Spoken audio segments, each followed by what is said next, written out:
Hey everybody, Gary Edelman, American Battlefield Trust, and here it is. This is Overland 160, it is Wilderness 160, and we are standing at one of the best known places here at the Wilderness. We're in Saunders Field. This is an extensive clearing and one of the few clearings here in the Wilderness of Virginia. We're gonna talk about that, we're gonna talk about the fighting, and this place has the dubious honor of being one of those, unfortunately, top 5 costliest battles of the Civil War. We'll see where Chris, Dan, and Sarah come down on that if they start talking casualties. But of course, this is a fight that's going to take place on May 5th and 6th, somewhat into the 7th of 1864. And we've got a lot to talk about because there's a lot of different parts of this battlefield. This is an unsung hero of a battlefield with cool trails, a lot of incredible stories. And I think it's safe to say that we could spend 8 to 10 hours at this battle, and the people I'm with probably wouldn't run out of interesting things to say. So with no further ado, here's Chris White, American Battlefield Trust. What do you got? Yeah, interesting to us at least, maybe not always to the viewers, but thanks, Gary. We're going to take a walk over here. This is the open air exhibit shelter. We're at tour stop number 2 on the Wilderness Battlefield. This is what's called a Mission 66 building. So in the 1950s and 60s, gearing up for the centennial and other things within the Park Service, they will start to do some infrastructure improvements, and this is one of the improvements that they have here. The old visitor contact station that the Civilian Conservation Corps built was actually about a quarter mile off to my right on top of Saunders Field, and I'll point that out to you here at another one of our stops. But this is a great place to come down here, and we will get some B-roll, we'll do some other things, but this is the orientation map. This is one of the few maps that are left by Sidney King. If you ever come out here to the Wilderness, you will engage with this map. It's a great interpretive tool, but do keep in mind if you come over here and you look at it, the problem is it is not to scale. And there are also some problems with the map, but you are standing here at this gold star, and this is called Saunders Field.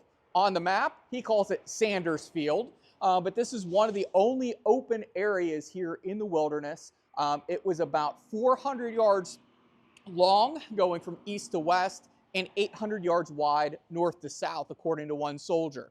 To the south of us, we would have the Higgerson Farm, even though it's called the Hagerson Farm on here. That was owned by Permelia Higgerson at the time of the battle, and her husband Benjamin, who died of smallpox a few years earlier. Down below that will be the Tuning Farm. That is a high plateau known as a Mount View, owned by William Tuning, which would then eventually lead you down to the Orange Plank Road, which is modern-day Route 621, and then to an area called the Widow Tap Field, which we'll visit a little bit later. Saunders Field sits right in the middle of Orange Turnpike. You can hear that right behind us. That's modern-day Route 20. And then that would lead you down towards the Wilderness intersection where we were earlier at our last video. Make sure you check that out. They would take you past the Lacey home, owned today by the National Park Service, but at the time owned by James Horace Lacey. He's the largest landowner out here during the time of the American Civil War and one of the wealthiest landowners in all of Spotsylvania and Orange counties around here. There's other roads that lead you north to south called the Brock Road, which will lead you down to a key intersection we'll visit later on, known as the Brock Road Plank Road intersection. But to give you an idea of what's happening on this map, Confederates are using 2 roads coming from your left off to the right. Richard Ewell and his 2nd Corps are coming down the Orange Turnpike behind us. About 5 miles below us is the Orange Plank Road, and that will be A.P. Hill's 3rd Army Corps. So we have 2 of Lee's principal infantry corps coming into this direction. His 3rd and final corps is down off of this map. That's led by James Longstreet. It's around Gordonsville, Virginia, about 26 miles away from the battlefield. And Longstreet has just got back from the Western Theater of the War. Now his men will start marching towards the Wilderness. Lee wants to enter these woods. He wants to nullify the numbers of the Union Army, led by Ulysses S. Grant. To do so, his 64,000 men will come in here into the Wilderness to make that juggernaut of 118,000 Union soldiers have to fight with Mother Nature as well as the Confederates who are here. So if you ever get a chance to, you can get out here, you can check out the open air exhibit shelter that's out here, give you a little bit more information about the Wilderness, and then you can cut through, see some of the trails. But before we get to the main fighting here in Saunders Field, I'm going to bring on Dan Davis. Dan's going to talk about the situation on the evening of May 4th into the morning of May 5th. How are these 2 armies coming together, and how does the Union Army of the Potomac bungle into a battle somewhat here in the Wilderness? Dan? Thanks, Chris. Hello there, everyone. Now, as Chris mentioned, the Union Army here under Grant and Meade are going to bungle into this battle, mainly because of the lack of attention to detail, if you will, that's given by the leading division coming across Germanna Ford, several miles away. That division is not an infantry division, it's a cavalry division commanded by Brigadier General James Harrison Wilson. Now, this is not the James Harrison Wilson that we'll get to know later on, who performs spectacularly at times during the Tennessee campaign and then in the spring of 1865 during the Alabama or Selma campaign.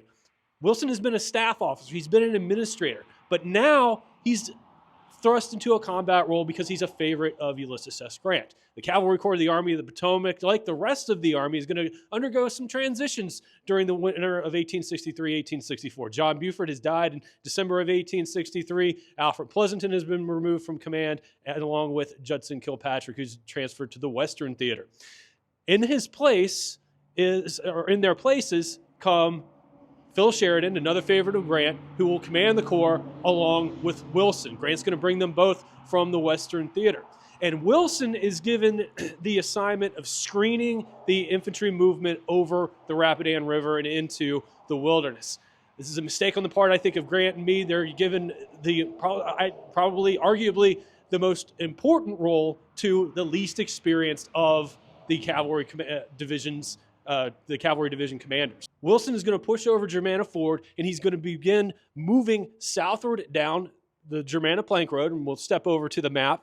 Germanna Ford is up off of the map, off to the north. He's going to begin moving down the Germanna Plank Road until he reaches the intersection of the Germanna Plank Road and the Orange Turnpike. Then he's going to make a right-hand turn and move westward through Saunders Field out to the west along the Orange Turnpike. He's screening the infantry movement coming across at both Germanna Ford and at Ely's Ford. But Wilson makes a mistake that on the afternoon of May 4th.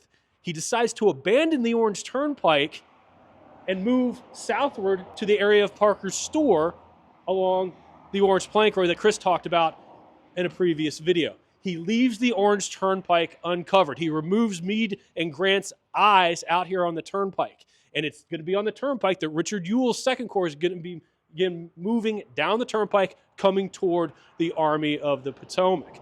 So Grant and Meade are going to be, I think, surprised to a certain degree the next morning when Confederates show up here at the far western edge of Saunders Field. Now, Grant and Meade are going to come across at Germanna Ford. They're going to make their camp in the wilderness on the night of May 4th. And into the night of May 5th, into the morning of May 5th, Grant decides to create a static line here in the wilderness and then press westward toward Lee. He has not yet encountered any Confederate resistance as he's moved over the Rapidan River. He's going to send out orders for Gouverneur Warren's 5th Corps to move down toward the Orange Plank Road, toward Parker's Store, following essentially in Wilson's wake, while the 6th Corps is going to come across at Germanna Ford, and then all the way back at Ely's Ford, Winfield Scott Hancock is going to cross over to the old Chancellorsville battlefield and then begin making his way up to link with Gouverneur Warren. But there's a problem. Lee is in fact on the move, and on the western edge of Saunders Field, that movement is going to be detected by Gouverneur Warren's 5th Corps as they're moving south behind the camera toward the Orange Plank Road. Grant and Meade are going to be somewhat surprised when Richard Ewell's Corps appears out here on the western edge of Saunders Field on the morning of May 5th. But they're also going to be even more surprised to find that Wilson has gotten into a fight of his own with a vanguard of A.P. Hill's Corps moving along the Orange Plank Road. Wilson's going to be driven back along the Plank Road and then south of the Plank Road to the area around Todd's Tavern, essentially leaving the Orange Plank Road now uncovered.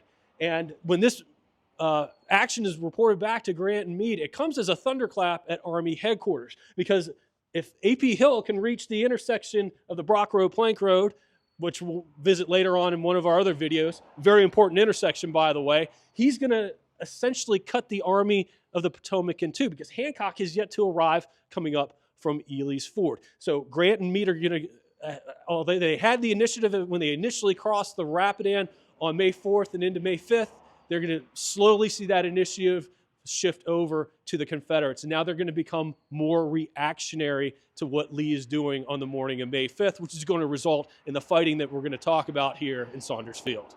Now we're going to head up into Saunders Field to talk about the fighting that takes place here on the afternoon of May 5th. So we'll see you in just a little bit.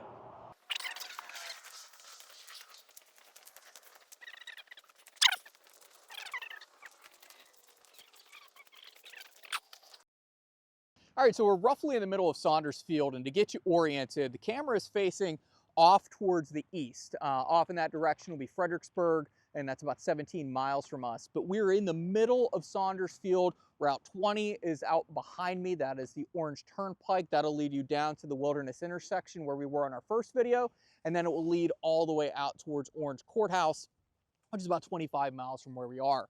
Now, Saunders Field at the time was described by a soldier as a narrow, deserted clearing, oval in shape, extending about 800 yards north to south. That would be from my left to the right. And 400 yards east to west. That would be off in this direction. And lay between two irregular ridges in the forest. The turnpike crossed it a little diagonally just south of its center, off to my left. And the field sloped gently between its eastern and western sides, and in the middle was a gully through which had once run a small stream, but which now lay bare and dry. The clearing had evidently been planted with corn the season before, for much of the stubble had remained. So one of the things we need to talk about is the evolution of Saunders Field. In 1864, this field is actually a field that is being taken back by Mother Nature. It was owned by the Horatio Allen, who's from New York. He rented it out to a farmer down the road, just a few miles down the road from us, but they really haven't taken care of this piece of property. Somewhere in this area, according to a number of maps, was actually a house owned by a Miss Palmer, though the soldiers really don't talk about it during the 1864 campaign, though there are some mentions of some ruins out here earlier in the war. So this was basically an open field, as he had described it. Now, one thing that they talk about is the early spring here in 1864 was extraordinarily dry. You can see that from the pictures, and when they come out here, there will be stubble. As some of my friends who served in Vietnam will call them punji sticks, and that would actually be the bottom of the corn that had been taken down but not been taken care of. Over time, this field up into the late 1800s, into the early 1900s, will be taken back by Mother Nature, and much of it will turn back into forest. But in 1864, it was much more open. The tree line that's directly behind me is not the historic tree line. That's actually hiding a house. The National Park Service likes to hide things with trees. And in the 1930s, the Civilian Conservation Corps will plant more than 15,000 trees in the wilderness. Think about that, adding more trees to the wilderness. And some of those trees will block a house that is here. But the historic tree line would have been back a few hundred yards further from where I'm standing. To the north, that tree line is a little too close to where we are, off to my right. That tree line should have been back again, probably another 150 yards, but that is hiding a building. The only existing building in Saunders Field from the 1930s Civilian Conservation Corps camp. The CCC, as they are known, is a Great Depression ERS work program, bringing workers back out into the workforce. They will build NP Camp 24 here in the wilderness, and this entire area would have been taken up by nearly 20 buildings. And that would have been housing more than 200 men at a time, and their job was to come out here and help improve the park during the Great Depression. Over in this direction, and we'll take a walk towards the west here shortly, that is the Confederate line. That is roughly accurate to where the trees would have been in 1864. The Confederates themselves have earthen fortifications that are just inside of that tree line. We'll go visit those in just a little bit. And then to the south side of the road, you can look across the street and you can see towards the south, and that would be looking off towards Wilderness Run.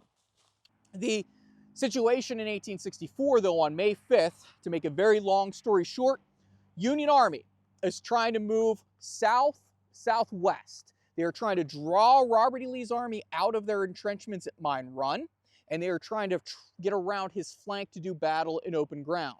Well, Lee does come out of his entrenchments at Mine Run, a few miles down the road from us, and he comes out to do battle here in the wilderness. Grant finds out about this by 7:30 in the morning, and he is going to have word sent to the lead corps commander, a guy named Gouverneur Kimball Warren, at 8:24 in the morning, telling him to pitch into the enemy without taking time for disposition. Meaning, basically, there's the enemy, go get him.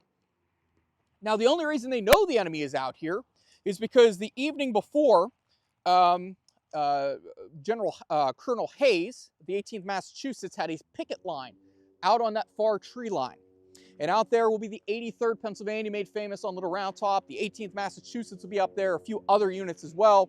And at about this time, they'll see a big smoke screen coming towards them. It's actually dust being kicked up by Richard Ewell's Confederate 3rd Army Corps.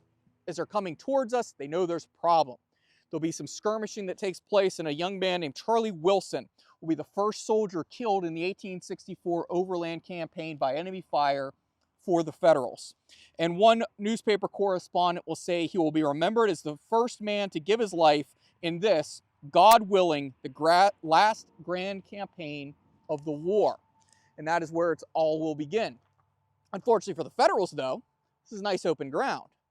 And they were starting to move towards the south, towards the enemy. And as they're pulling back, they give up Saunders Field. Ewell's Corps will start to establish a defensive line, 18,000 men strong, in a north-south axis facing out towards the east. Governor Kimball Warren will march from the west, or from the east, facing out to the west, do the same exact thing. The problem that Warren has, though, is his large 5th Army Corps, 4 divisions strong, is strung out down for about 5 miles from the Orange Plank Road almost all the way back to the Wilderness Tavern. So trying to get Humpty Dumpty put back together again, face them to the west, and then making a concerted attack is going to take a lot of time. It's going to take 5 hours. And in that time, the Confederates start to dig in on top of that hill. And during that time frame, Grant and Meade will be on Warren's back. Attack, attack, attack. Most of you know Governor Kimball Warren from Little Round Top. His star had reached its zenith at that point. Fast forward to Bristow Station and Mine Run in the fall of '63, it's on the decline. At one point, Governor Warren, just a few miles down the road from here, was supposed to make an attack, and he doesn't do so. And he doesn't tell Meade about it.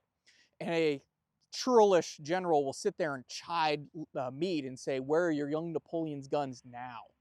Warren is starting to show the problems that he has, and that is that he's a genius, and he's smarter than everyone else in the room, and he knows it. And he likes to tell you how smart he is. And in fact, he will correct some of the grammar on some of the orders that are sent to him on this day while he's dragging his feet to get into line. Not a great example of leadership, especially when you're dealing with a brand new boss. Nonetheless, on this side of the field, Andy, we will have Charles Griffin, a crusty old veteran. He served at 1st Manassas as a battery commander. He'll end this war at the head of the 5th Army Corps. He brings his 1st Division out here. He will deploy the brigade back here, led by a general named Roman Ayres. Ayres, according to one of his obituaries, is the only general officer in the Army of the Potomac to serve in every one of its campaigns. Ayres will deploy in 2 lines. He will put the 140th New York to the front, commanded by George Ryan. Then to the north, you have the United States Regulars. Behind them, you'll have the 146th New York, 155th PA, 91st Pennsylvania, all troops that served on Little Round Top. You need more Little Round Top troops? Go to the south of us. On the south side of the field, you have the 44th New York, 83rd Pennsylvania, and the 18th Massachusetts, who did not serve on Little Round Top, but behind them was the 20th Maine. No Joshua Lawrence Chamberlain for all you Chamberlain fans here. He's not on this battlefield yet. He will eventually get out here. Then, coming in behind them will be a 3rd Brigade led by Jacob Schweitzer. Their job is to come across this field at around 1:30 in the afternoon, charge across 400 yards of open field, and meet an enemy led by Richard Ewell, and specifically the old Stonewall Jackson Division led by Allegheny Ed Johnson. Johnson in front of you will have troops from Virginia and North Carolina. That's George Maryland Stewart's brigade. He's nicknamed Maryland because he's from Maryland. To the south, you have John Rum Jones's all Virginia brigade. His nickname's Rum. He likes to drink. To the north of us, we have Leroy Stafford, or Leroy Stafford. And then even farther to north, you have the old Stonewall Jackson Brigade itself, led by Stonewall Jim Walker. That is what you're facing out here. You have one of the best divisions in the Confederate Army. You have one of the best divisions in the Union Army. And in the meantime, Warren is trying to make a concerted attack on a mile-wide front, but he has to move men through the woods to the south. An open field here is going to be very disjointed.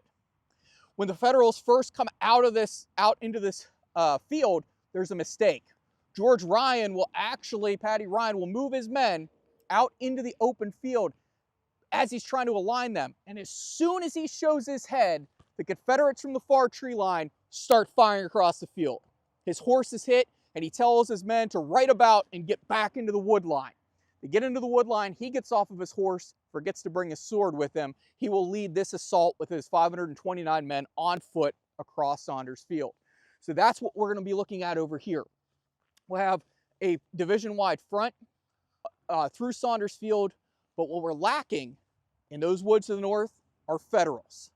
Uncle John Sedgwick's 6th Corps is supposed to arrive, and if you know anything about John Sedgwick, he is slow. He will not arrive here in time. To the south of us, we will not have more Union troops coming online as well. So we're going across an open field here. We're going through woods to the south. That'll disjoint us, and we have no flank protection. What could go wrong? Let's take a walk through Saunders Field and find out exactly what goes wrong.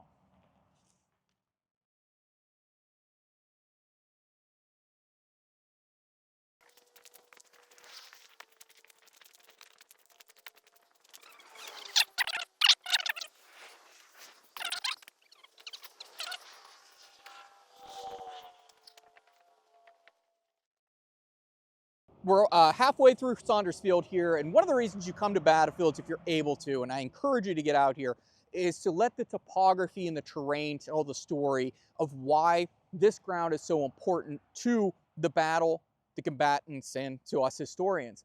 We're standing in what is known as a dry gully to most of the soldiers, and it's a very key feature here on the battlefield at Saunders Field. So the Federals are marching from the east towards the west, right through the camera, up towards that tree line. As they do so, the Confederates who are behind us, Edward Allegheny Johnson's division, are starting to get a little squirrely. They actually deployed their line poorly. They started digging fortifications, great idea, but they did it on the reverse slope of the hill, which meant was they dug into a hillside, went a little bit lower, and now cannot see where we are. So Ed Johnson is going to be asked by a few of his brigade commanders, can we actually get up on top of this rise so that the men can be up here, and if we need to, we can counterattack? Johnson's going to say something along the lines of, at first, well, Lee doesn't want us to bring on a general engagement. Welcome to Gettysburg 2.0. Don't bring on a general engagement. But he'll eventually concede, because coming across this field will be the 140th New York. As the New Yorkers come across this field, they are going to start taking fire at long range. Then you will start to see patterning across here, and it will look like large raindrops, according to the men. And that is the bullets starting to try to find their mark for the Confederates. And as they do so, they are going to start to drop a few of the 140th New York. But as the New Yorkers make their way towards this gully, the Confederates to the front can't actually see those New Yorkers. To the north of us, off to my left, will be the U.S. regulars. The U.S. regulars, though, as they come through, will actually start to go off in that direction. The New Yorkers will go straight, while the regulars go off on a 45-degree angle. What's happening? Because Johnson allowed his men to sally forth, as one man put it, come out, they are starting to engulf the flank of the Federals. Remember, John Sedgwick's 6th Corps is supposed to be up there? There's nobody. So now here comes some Louisianans, and they're able to find this gully and fire right down the flanks of the men. Sergeant Bowen of the 12th U.S. said, we were exposed to a terrific crossfire which mowed down our men by the scores. A Louisiana soldier said their flank was exposed to our brigade, and the way we poured lead into them was sin. What is happening is, even though they can't always hit them from the front, they're finding the flank. They're finding the flank of those men. So now we have Federals going in this direction and in this direction. They're breaking up. They're losing cohesion. Next, what will happen is more New Yorkers will come up to help support their brothers in arms, but it's going to take a while for them to catch up. Remember, we're coming across this field in waves for the Federals, and there are plenty of angry Confederates on top of that hill ready to meet them. Meantime, this is not happening in a vacuum. To the south of us, on the south side of the road, Joseph Bartlett's brigade is also moving forward. Those little round top regiments that I told you about. Even farther to the south, the Iron Brigade is starting to make contact with the enemy at a place called the Tuning Farm, as are the Pennsylvania Bucktails. So we have multiple contact points with the enemy, and these lines are growing and growing and growing, stacking out. And this will play out over our next few battles at Spotsylvania, North Anna, and Cold Harbor, where they will make contact and then start to expand out. And that is how we'll start to see these armies start to fan out. But from this point on, the New Yorkers now have to make a mad dash because what they can see are woods in front. You're in an open field here, you're shot in the flank, it's now time to find cover. How do you do that? You get to the top of that hill as fast as you can.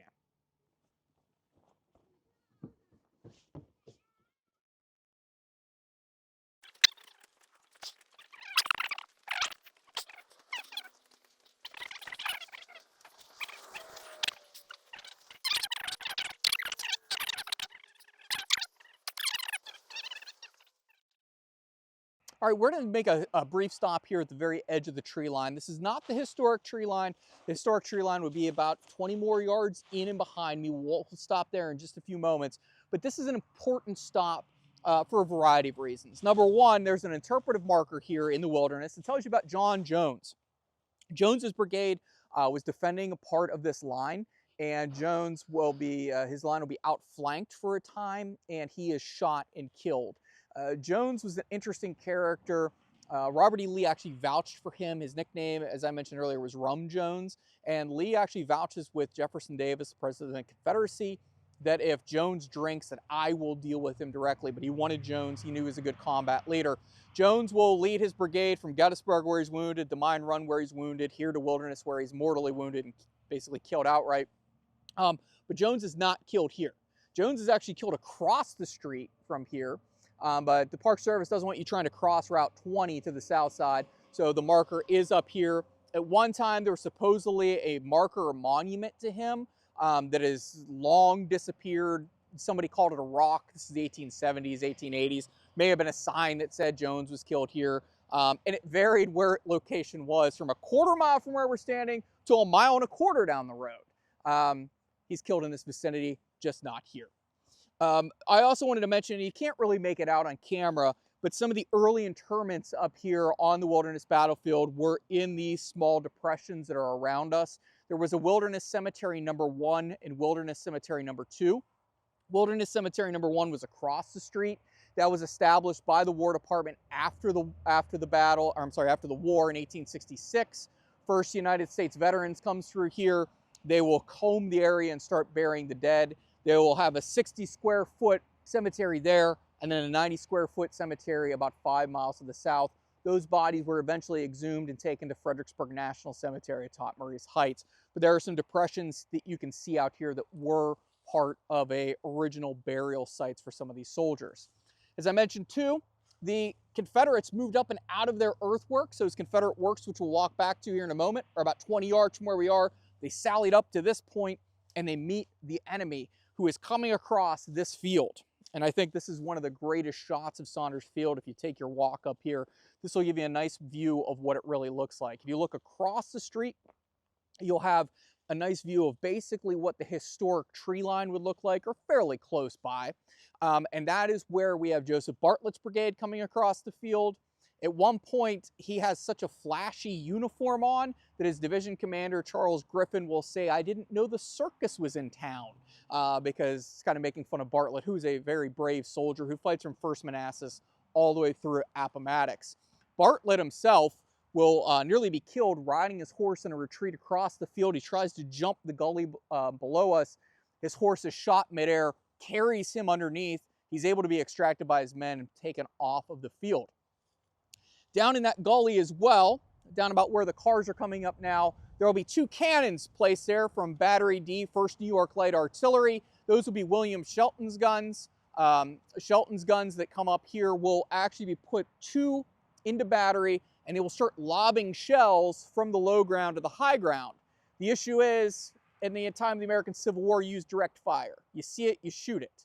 Unfortunately, they're employing indirect fire like we use today, where you have a forward observer calling back. And their indirect fire is actually putting shells into their own men. Because the New Yorkers, the 140th and 146th New York, make their way up to this point. They meet with North Carolinians and Virginians at this point of George Stewart's brigade, and they break the Confederate lines, and they start to push into those woods and into those very valuable earthworks of the Confederates. But now we start to enter into that fighting that we know as the wilderness. And it is going to become very tangled, very confused. And the Confederates had the advantage here because modern day Route 20 is bringing the bulk of Richard Ewell's corps right up onto the battlefield. And that is where the Confederate reinforcements are coming from. Federal reinforcements are supposed to come down on the Union right flank. John Sedgwick, still nowhere to be found. More federal reinforcements are to the south, down at Brock Road, Plank Road intersection. That's 5 miles from here. So Warren is fighting this battle on his own, while Richard Ewell keeps sending more and more troops to this point. Let's take a walk to those Confederate works.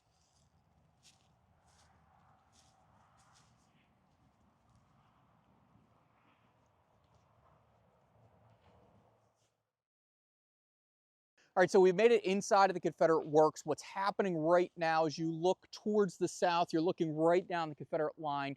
You notice that the earthworks that are on the left-hand side are zigzagged. You never want to have a straight line because if someone gets into your works, they can just fire a cannonball or fire a bullet right down it. So it'll have zigzags. You'll create lanes of crossfire out to the front. But this is where the Confederates will establish their line. In fact, it wasn't in a great position. We're behind the crest of the ridge. We're down in the ground. So that means we couldn't see across Saunders Field. Where I'm looking, I can't actually see anything within the first 200 yards from where I'm standing. So the Federals will get up into this area as the Confederates had come out to try to sally forth, as they put it, and then they're pushed back into this hollow. There's actually a hollow that we're standing inside of, and Confederates will start to seal off this hollow as 2 New York regiments, the 140th and 146th New York, make their way into this area.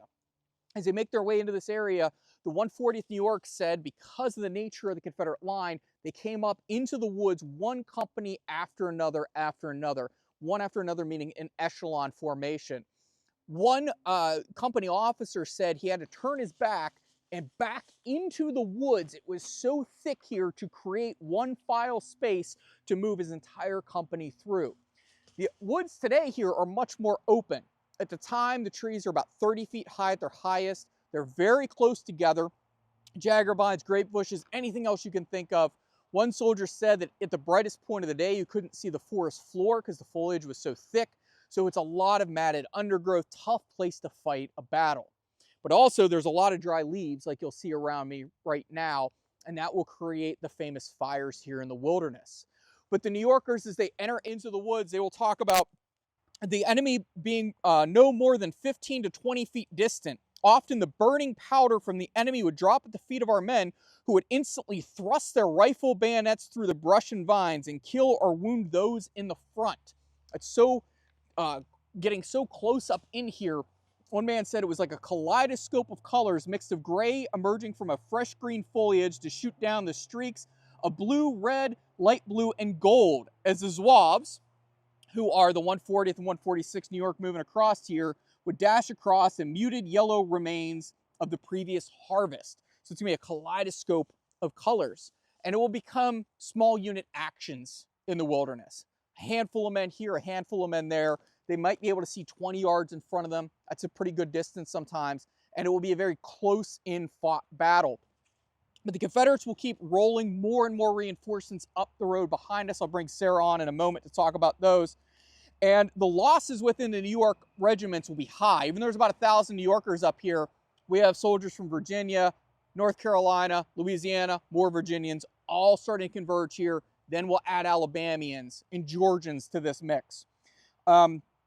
One man who said he got into the woodline said that First Sergeant Joseph Singer, who had been wounded in 3 places, the wall went into his right hip and came out his groin, and then into his stomach and came out his left breast and through his left arm.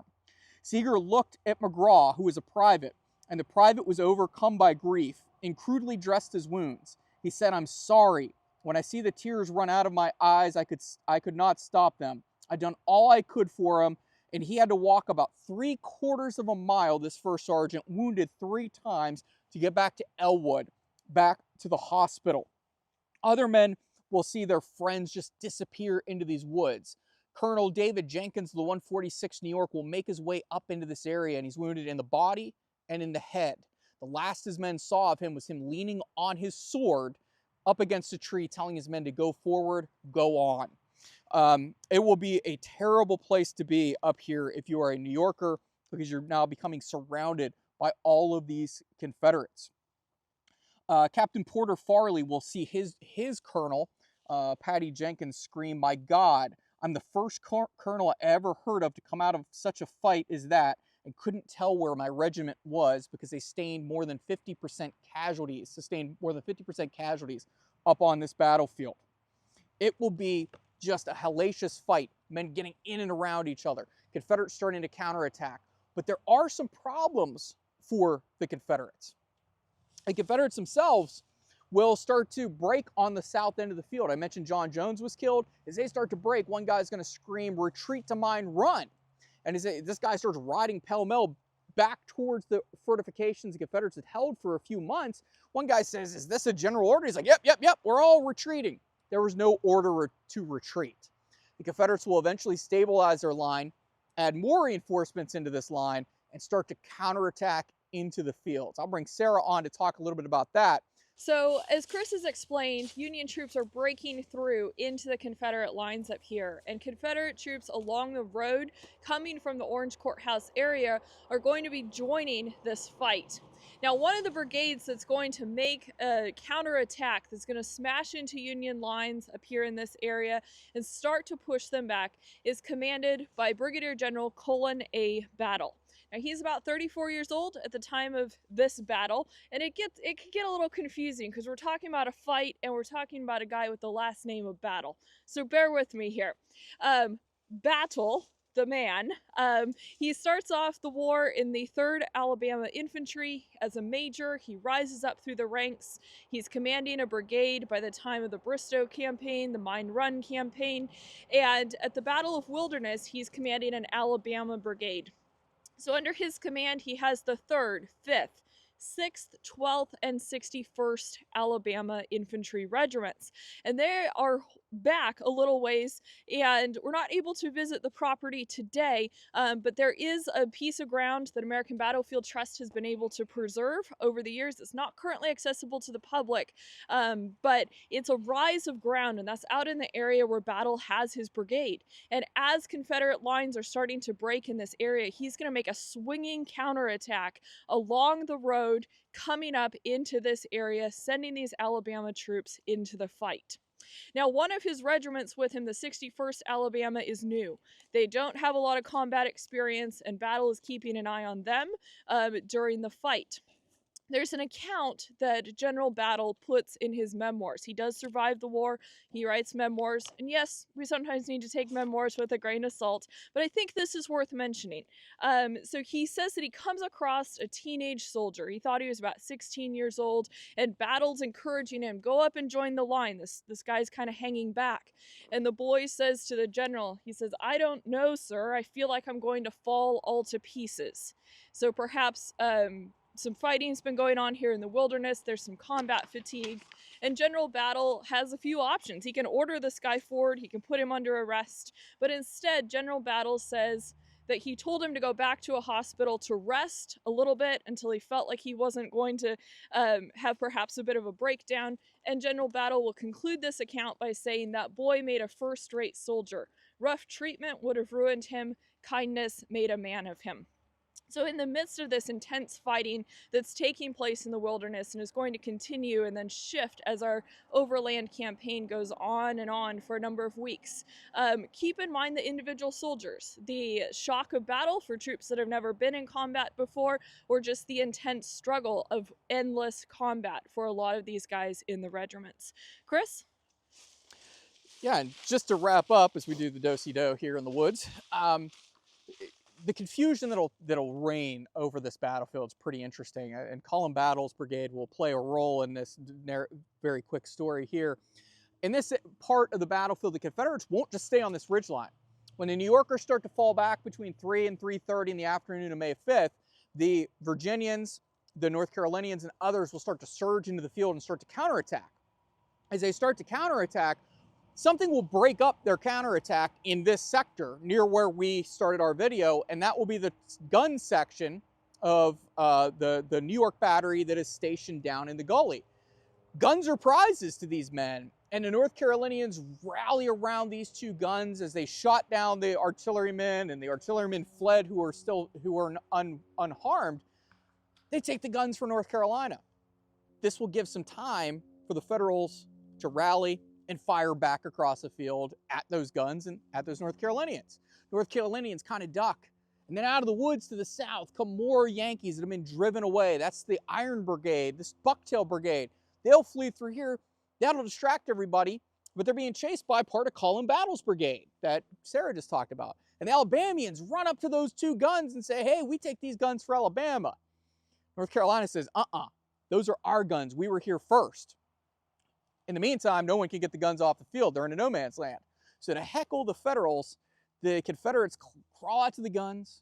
They put little Confederate flags on them, put Confederate bunting, trying to lure the Federals out to come back and get your guns. And the 9th Massachusetts tries to do this. They're shot down left and right. And at the end of the day, after a small fist fight between the Alabamians and North Carolinians, the North Carolinians will drag those guns off and they will capture them for the state of North Carolina. So that will help to stem the tide up here. But the Confederates have, after they made it halfway through that field, realized the Federals coming across here was a bad idea for them. It's a really bad idea for us to counterattack. They will stabilize their line, dig in. But the Federals did break the line here, and they did break the Confederate line to the south. The famed 20th Maine will actually have a squad of men, about 18 men, break through and get cut off. And this will happen through the wilderness a lot. Lieutenant Holman Melcher of the Company K 20th Maine gets about 18 of his men together and figures out he is stuck behind enemy lines. He tells all of his men, it will be liberty or death. And he's going to tell them, we are not going to surrender. The men all load their guns, fix bayonets, and they find a squad of 30 rebels. And they pounce on them, capture all 30 of them, and somehow make it out on a circuitous route back to Elwood. Melcher turns over his 30 prisoners to the provost marshal, the military police, feels pretty good about himself. William Morrill of Company B of the 20th Maine kind of busts Melcher's chops by saying, hey, you weren't in the battle with the rest of us. And if you remember Company B, they were the ones who held the flank at Gettysburg. They were kind of out on the end and pop up whenever the counterattack takes place. Melcher's so upset, he goes back to the provost marshal and gets a receipt for all those prisoners, walks over to Morrill and shows him shows him that receipt. And in fact, in the late 1880s, one of the men from the 20th Maine goes up to Maine. He visits with Melcher, who pulls out that receipt that he still proudly had here from the wilderness of capturing those men. It's a very confused fight down here, but the confusion that had reigned had now kind of set in reality for both sides. Saunders Field was a no man's land. For the next 2 days, May 5th, 6th, and even into May 7th, men do not want to sally out into that field. We'll have attacks to the south, to the north. Half-hearted attacks will come across this field, but we'll never see another attack division size like we saw here that opened the battles of the Overland campaign on May 5th, 1864. And perhaps Edward Porter Alexander gave credit where credit was due. And to close off with him, he is going to say, the dear, glorious old one-legged Yule, with his bald head and his big bright eyes and his long nose, sat back and not only whipped everything that attacked him, but he even sallied out on some of those rash ones and captured 2 guns and quite a lot of prisoners. Confederates, things went pretty well for them. Federal side, it's a different story. Charles Griffin, who commanded the division who attacked here, was a guy you didn't want to mess with. Griffin went back to Federal headquarters. He walked up to George Gordon Meade, the goggle-eyed snapping turtle, and starts to chew him out, his boss, about what happened here. Grant, who's sitting there stunned that this division commander would do this, said to Meade, who is this General Gregg? And you should have him arrested for speaking to you that way. Meade does something that was very interesting. He walked over to Grant. Grant's coat was unbuttoned, and he started buttoning it up for him. And he said, his name is Griffin, not Gregg. And that's just the way he speaks. It was Meade's way of saying, hey, buddy, this is my army. You don't even know the names of the men who are serving here, butt out. But as the next few weeks go on, all Ulysses S. Grant is going to do is keep butting in. and it's probably for the better, because there were still a lot of holdovers from George McClellan's army who could not carry out the orders they needed to in prompt time. And it's going to play out time again here in the wilderness, Spotsylvania, and especially at Cold Harbor. So we'll keep examining that along the way. I want to thank you for watching this video. Please click the subscribe button, that like button, and go over to battlefields.org to learn more about what we have going on here with the American Battlefield Trust. I want to thank Andy Pulliton behind the camera. We got Dan Davis, Gary Edelman doing his sprint across Saunders Field, and Sarah Byerly bringing the Confederate counterattack home. I'm Chris White. Thank you for watching. Thank you for supporting battlefield preservation and education.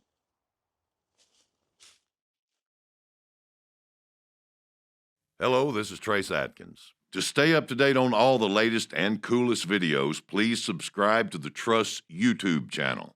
Preserve, educate, inspire.